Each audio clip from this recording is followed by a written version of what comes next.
Cheaters. What made you cheat on your partner? So simply put, she cheated on me, so I cheated back.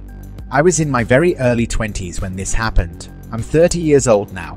The story gets a lot more dramatic. I worked as a pizza delivery guy at the time. I came home from work one day with chocolates and flowers for her. We had been together for 5 years at this point, and she was screwing another guy in our bed. As soon as I entered my apartment and heard the noises, I knew what was happening. I snuck into the frame of my bedroom door and witnessed the act with my own 2 eyes. They never even noticed I was there. I was so hurt by the situation, which I should have confronted head on, that I left my own house and went to my buddy's house and smoked a huge blunt. He told me I should let her know I caught her and see how she reacted, but I didn't do that. I was just trying to rationalize what I did wrong. Several hours later, I returned home and gave her the chocolate and flowers and continued like nothing was wrong. I was a fool. Needless to say, she got ready for her job, which was as a night shift security guard. She left around 7 that night. I sat there for several hours crying after she left. Around 10 at night, our roommate called and asked if I could come up to her job and see what was going on with her car. The roommate is also my significant other's best friend. I went up there, figured out the issue with that piece of crap car and got her back to the house. The battery cable was messed up, if anyone was wondering. After the roommate got home, she cooked dinner, which was spaghetti and garlic bread. I sat on the couch as I ate dinner. I proceeded to stay on that couch, knowing what had occurred in my bed earlier during the day. At about 3 in the morning, I had the biggest emotional breakdown. I began crying to a point where I could no longer breathe. As I sat in the dark crying, the roommate came and sat down beside me, pulled my head into her lap and rubbed my head. I'm not quite sure how long we stayed there like that, but I eventually fell asleep. My significant other woke me up on the couch the following morning. I proceeded to go through this day as well, holding in my emotions like an idiot. After she left for work again around 7 that night, I just sat there for hours. Eventually that evening, I wrote a letter addressing my feelings and the cheating. It was about 3 pages long. The roommate came in shortly after 10 that night and did her evening routine, showering and all that. What happened next surprised me. As I laid on the couch, she came over and began talking to me. She stated she could tell something was wrong, so I told her about the cheating that I had witnessed and all that. I think she was in utter shock because she didn't say anything for like 10 minutes after I told her. This next part is the most shocking because I wasn't expecting it. It also should have been a huge red flag. The roommate asked me, "Do you want to bang to get back at her?" I never answered yes. I just jumped on her. We did many different things that night that I have never experienced before. So here is the part where crap hits the fan. Still not the craziest part. I fell asleep on the couch after that night, only to be woken up by arguing around 7 in the morning. My significant other had gotten home, and her and the roommate were arguing. The roommate confronted my partner about the cheating. The words that came out of the roommate's mouth next were so stupid.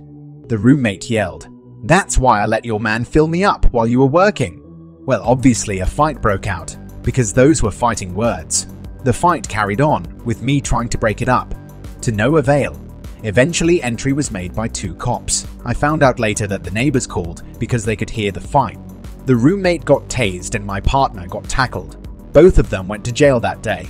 Several hours later, the roommate returned after her mother bonded her out.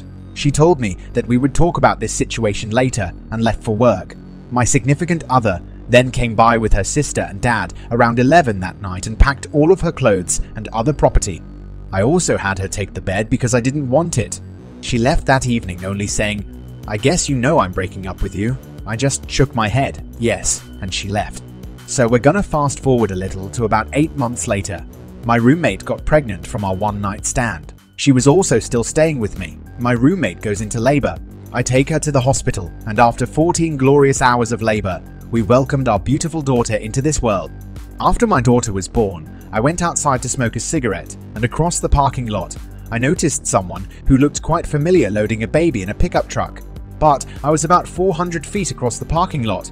At night, so I shrugged it off, positive I was overanalyzing the situation. I had myself convinced it wasn't my ex. Well, I was wrong. About 3 months later, I got served with some civil paperwork from an attorney requesting that I submit to a paternity test. After looking through all the paperwork with an attorney of my own, he was able to provide me with a date the child was born, which was a day before my daughter's birth. I knew then that she was the one I saw at the hospital that day. I took the paternity test and I was indeed the father. After a lengthy child custody case, I pay $420 a month in child support and I get my son 2 weekends a month. I'm also married to the roommate now, and we have a 7-year-old daughter and son. I did indeed feel like a piece of crap because of how that whole incident unfolded, but I wouldn't change it for anything in the world. A little advice: communication in a relationship is key. Also, if you don't want babies, please use protection. Also, don't cheat. It's just not good. What in the actual I have no words for this one. Literally just. What the I cheated once, and it was because she had cheated on me. I'd already been cheated on before, so it was like, well, this time I'm getting revenge. I didn't feel any better. It made me feel almost as crappy as I thought she was. She was angry as frick, but I can't honestly say it was any different than any of the other girls that get pissed off when you break up with them. I haven't cheated since. If you're getting cheated on, don't demean yourself by sinking to their level. Just give them the boot. My ex was horrible. I found out he was cheating like crazy with lots of different people. Obviously, anything that moved, while endangering my health behind my back in the process. Did I cheat to get even? No. Why? Because that's not the kind of person I wanted to be. If he wants to be a crappy person, then that's on him. He broke the marriage covenant. I took my vows seriously. I didn't change the kind of person I was just because he acted like a hoe. And yes, I filed for divorce. My ex liked parts of all 5 guys she dated. I was the physical boyfriend. When she wanted to bang, I got the call. The worst part was she introduced me to her kids, and I got to the point where they referred to me as dad. I didn't know about the other guys. One guy was rich. One guy had a degree of power, and one had connections to sports. One day, she said she was pregnant. I was freaking ecstatic. Over the moon. She says, "You're in the running." And I'm like, excuse me? Ouch. She married one guy to prevent him from getting deported, and her best guess was that he was the father. He got sent away anyway, and her previous kids' fathers both took her kids away because she lost her housing. So now she's single, mothering her new daughter while sending money to her husband in jail in a foreign system, and it actually turned out to be another man's baby, who got someone else preggers and married that woman. I might have dodged several bullets. I have no idea how I came out of that pentagon of love and hate without a dozen STDs. Dude, what the hell did I just freaking read? I feel like I just read a chapter out of a script on Jerry Springer. That last story had more twists and turns than a cheap garden hose. My god. I cheated because my wife told me that she was no longer interested in making love with me. She didn't want me having it with anyone else, and she forbade me from watching porn or pleasuring myself. I still did the latter, but we could never discuss it or she'd freak out. So, to get my sexual needs met by someone other than myself for several years, a few times per year, I paid a sex worker for a happy ending massage. This was still cheating, but I rationalized it as the mildest form of cheating possible. No chance of an STD. No chance of an unwanted pregnancy. No emotional involvement. I knew it was wrong, but at the time, I felt like it was my best choice out of several lousy choices.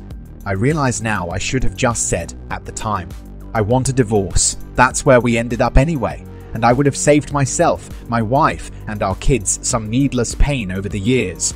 By cheating on her and hiding it from her, I made it so much worse on everyone when she eventually found out.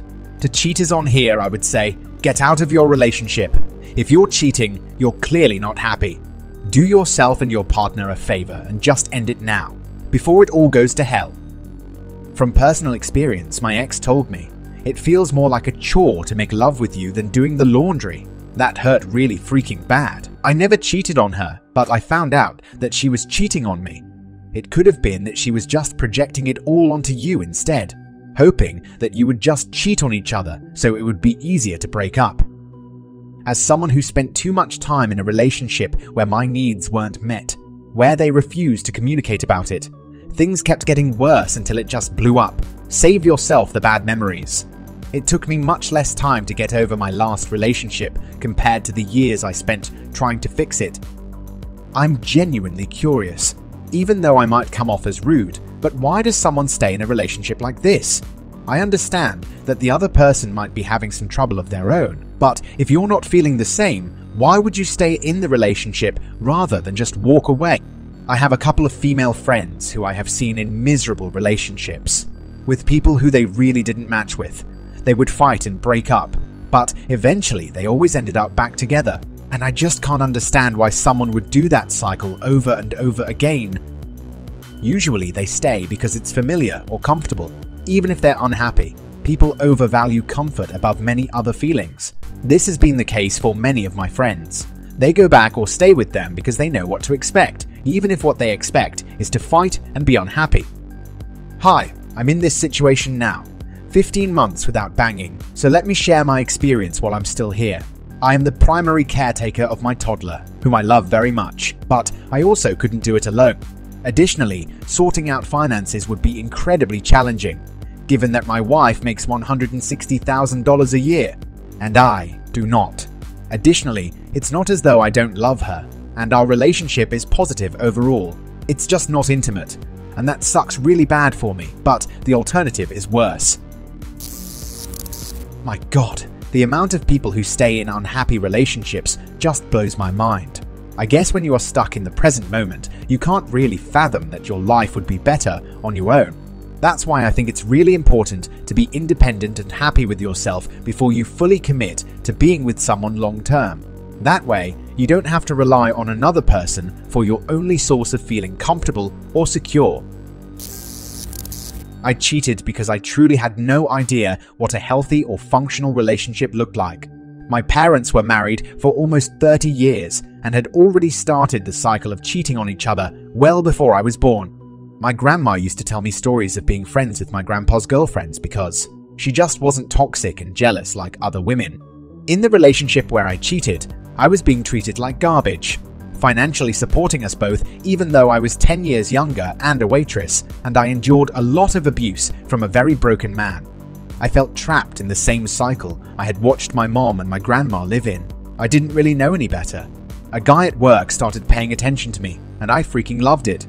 He was sweet and poetic and very romantic. He was committed to helping his sister raise his niece, and he was out of the house and working instead of drinking my paycheck away and punching holes in my walls. Harmless flirting at work quickly escalated, and before I knew it, I was having a whole freaking affair. I started to prepare myself to leave my boyfriend for my affair partner when I found out that my boyfriend had been cheating on me with anyone he could find on Craigslist, including stealing money from me to pay sex workers. Any guilt I felt for cheating evaporated right then and there. I threw all of my clothes in a trash bag and drove to my affair partner's house, ready to start our new life together. He had another girl over and basically admitted that a lot of what he had said to me was because he thought I would never leave. All in all, it was a mess. If you're unhappy in your relationship, do the work that will either fix it or get you out. That new person is flawed too. They won't fix you or fulfill you. Only you can do that. I just keep reading all of these stories, and all I can think of is the fact that everyone who does it knows it's bad, but they do it anyways. I think emotions always trump logic, so when you become super emotional, everything you know about cheating, how bad it is, how it can ruin your relationship, and how hurtful it is, seems to go out the window because the brain on emotions is an extremely hard thing to tune out. I cheated because she cheated on me first. I don't ever recommend such a stupid freaking decision. It isn't worth it, folks. I normally considered myself strong and very stoic before that. I don't have a foot to stand on now. It wasn't worth it. My dad did the same thing in his first marriage, except he only thought his wife of 25 years had cheated, so he went out and had a one-night stand with a woman he met at a bar. As it turns out, she hadn't actually cheated and was so angry at my dad when she found out that she started a real affair with a co-worker and ended up leaving my dad for him. My dad ended up marrying my mom and having me later on, but on his deathbed, he said that one of his biggest regrets in life was cheating on his first wife, and that he hoped God would forgive him for it. A year later, I got a message on Facebook from a woman asking me to do a DNA test because she thought we might be related. Tests came back as a match. We're sisters. The one-night stand from all those years ago became pregnant that night and never told my dad. This started out very similar to the story with my first wife. She thought I was cheating. I wasn't. So she started cheating. When I found out and confronted her, she admitted it. She said to me years later, "That's the day I knew you had never cheated, because of the pain that was in your voice and in your eyes." I tried to move past it, but she wanted to still be friends with him, so we separated for about a year. During that time, we tried to work it out, but I found out she was banging us both during that time, and that's when I ended it for good. They ended up getting married back in October. I'd be lying if I said it didn't mess with me a little bit. Damn for that last comment. That definitely seems like a communication issue when I first read it, but after I thought about it for a bit, it almost seems like her suspicion of him cheating was kind of a green light to cheat herself, because she was already unhappy, and it was that final little push she needed. I could be totally wrong, but that's just my own hunch. Either way, that was a painful story to read, and I truly feel sorry for the person that gets cheated on. The amount of pain that comes with cheating is incomparable to the pain of just breaking up. Also, to me, it seemed like her wanting to be friends with her affair partner would have been a huge red flag. I would have ended it before that, but he just caught his wife cheating. Then he forgives her. Then she asks to still be friends with the dude? Nah, man. F that.